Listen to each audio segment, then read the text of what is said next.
Sa mga hindi pa nakakaalam, ito po ay clutch lining o kaya clutch friction plate. Ano nga ba yung function o yung purpose nito? So itong clutch lining, siya yung nagsiseparate kasi pag umaandar na yung makina natin, umiikot yung drive shaft. So pag umiikot yung drive shaft, nandun yung engine sprocket, tapos nakakabit yung chain papuntang rear sprocket, so umaandar yung motor. Kaya itong clutch lining, yung clutch system natin, hinihiwalay niya yung transmission from engine para kahit pipigaan mo, umaandar yung makina, pero yung na-generate na puwersa galing sa makina, hindi nata-transfer papuntang transmission, kaya hindi umaandar yung motor.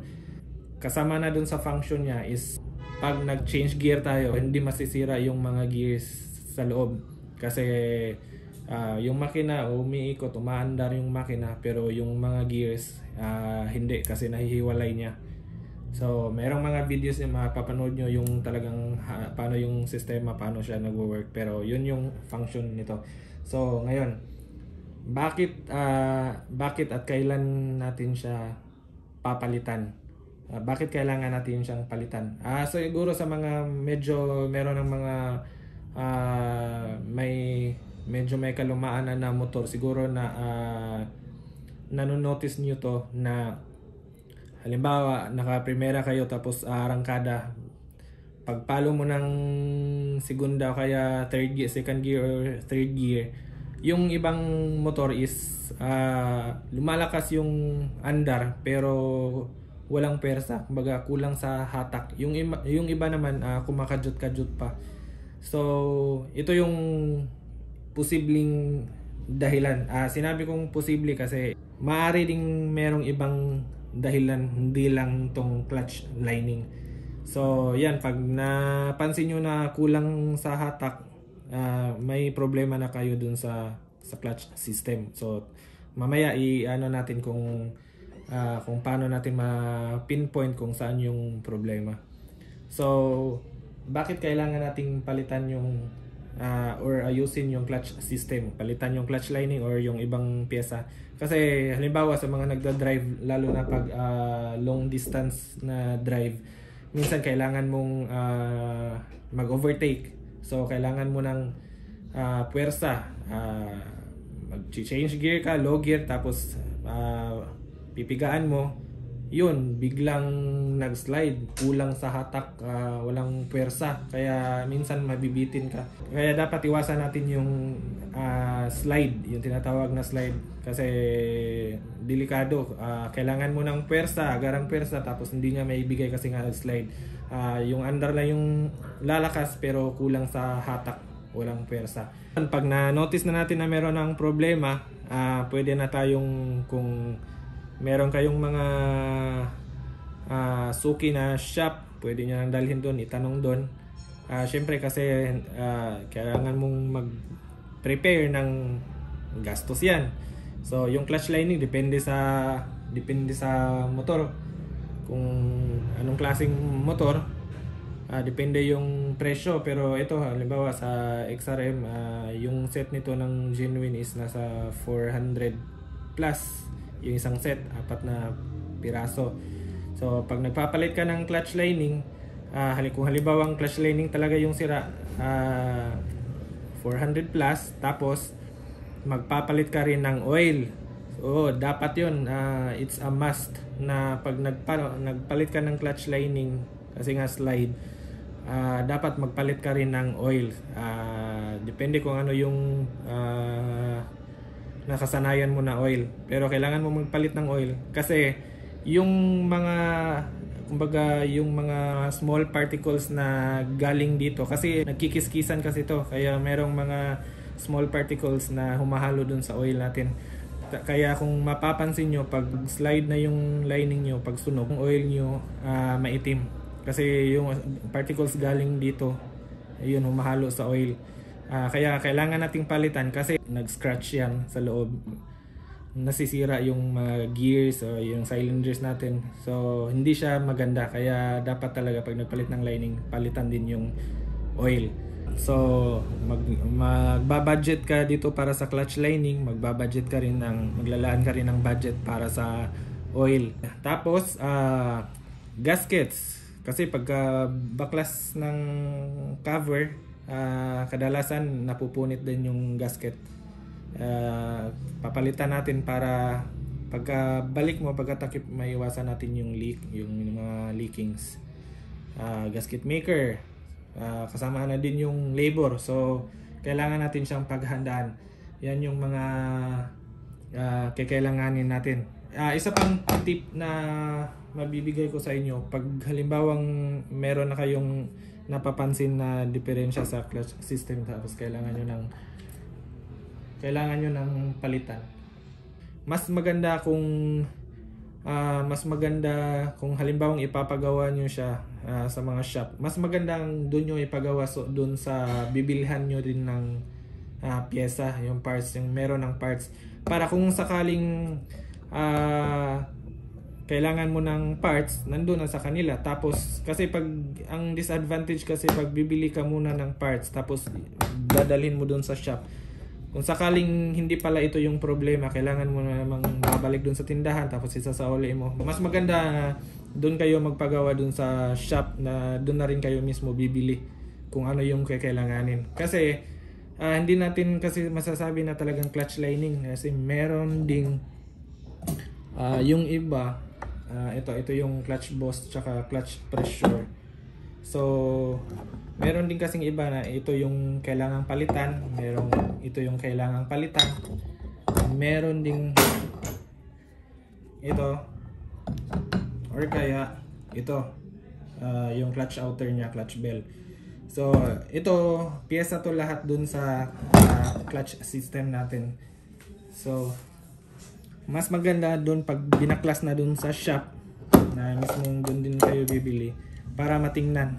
I-check kasi ito ng mekaniko, or pwede rin kayo na mismo i-check nyo kung talaga bang kailangan siyang palitan. Kasi meron din kasing ibang shop na kung halimbawang dadalhin mo dun tapos sasabihin mo na slide, papalitan ko ng lining, papalitan nila agad ng lining na without checking kung talagang yun yung cost. Kaya magtataka na lang kayo, bagong palit naman yung lining pero bakit ganun pa din. So kailangan yung ipa-check, o kaya kayo na rin mismo yung mag-check. So paano ba siya i-check? Ito, bago to na clutch lining, kaya makapal pa. Yung iba talagang makikita mo na itong maliliit na to talagang manipis na. Pero yung iba naman, kung titingnan mo, parang makapal pa. Pero yung talagang pinakamabisang way na pag-check is sasalpak mo siya dito sa clutch boss. Una, ito clutch lining, tapos meron tayong clutch plate, ayan, tapos lining ulit, tapos plate, ito salitan lang, tapos lining, tapos ito meron na tayong tatlong lining. Ilalagay natin yung ito lining to, tapos instead na plate, yung lining muna yung ilalagay natin. Ayan, bali dalawang clutch lining na magkasunod. Yan, yung pangatlo at pangapat magkasunod. Saka natin tatakpan itong clutch pressure. Yan, tatakip natin to, tapos diniin mo yan. Dapat itong clutch plate, itong pangatlong clutch plate, dapat hindi mo siya maipasok dito sa gap na to. Yan, dyan sa gap na yan, dapat hindi mo siya maipasok. Pag yan na ipasok mo, yun, manipis na talaga yung lining, kailangan mo nang palitan. Yan yung cause ng slide pag ito na ipasok mo. Pero pag ito, kasi bago tong lining, tapos makapal din yung bago din yung plate, kaya ito walang gap, so hindi to siya slide. Pag ito na ipasok mo na, slide yun. So yan pag walang gap tapos slide yung motor mo, ibig sabihin wala dito yung dahilan. So hindi mo kailangan magpalit ng lining. Yung isang maaring dahilan is itong clutch weight, itong clutch shoe or clutch weight. Yan, kadalasan yung problema is andito. Yan, kasi ito nagkakakanal-kanal na to dito sa loob. Meron na siyang kanal-kanal. So kagaya lang din ng mga brake hubs natin na pag meron na siyang kanal-kanal, kahit nagpalit ka ng bagong brake shoe, mapapansin mo hindi pa rin kumakagat yung brakes, yung brake mo. Kasi pag ito meron na, malalim na yung mga kanal-kanal, talagang nakakaapekto na siya dun sa performance ng brake system natin. Hindi na siya masyadong kumakagat.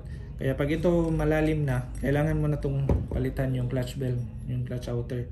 Medyo may kamahalan din to, siguro nasa 700-800 yung presyo nito ng mga replacement. So yung iba na nagbabudget, yung iba nililiha to or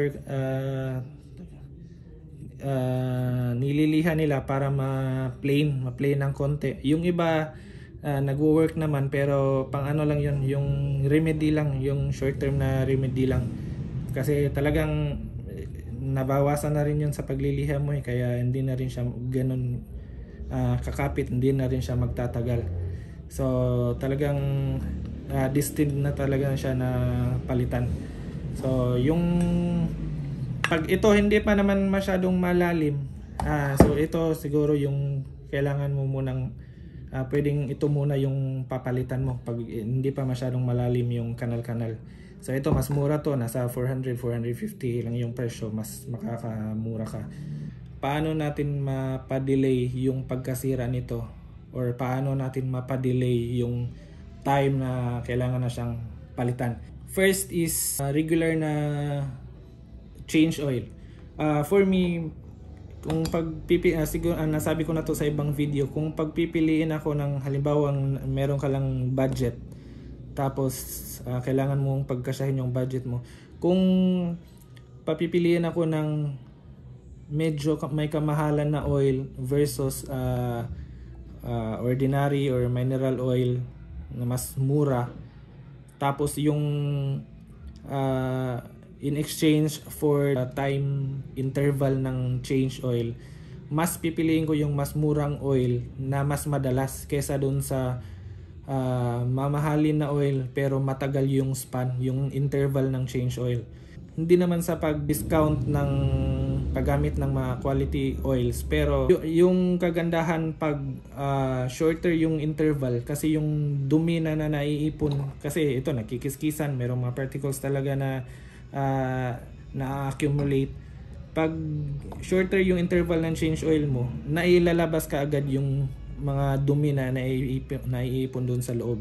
So meaning malinis na naman, so hindi siya naiipon doon sa loob ng matagal at nakaka-cause ng damage sa loob.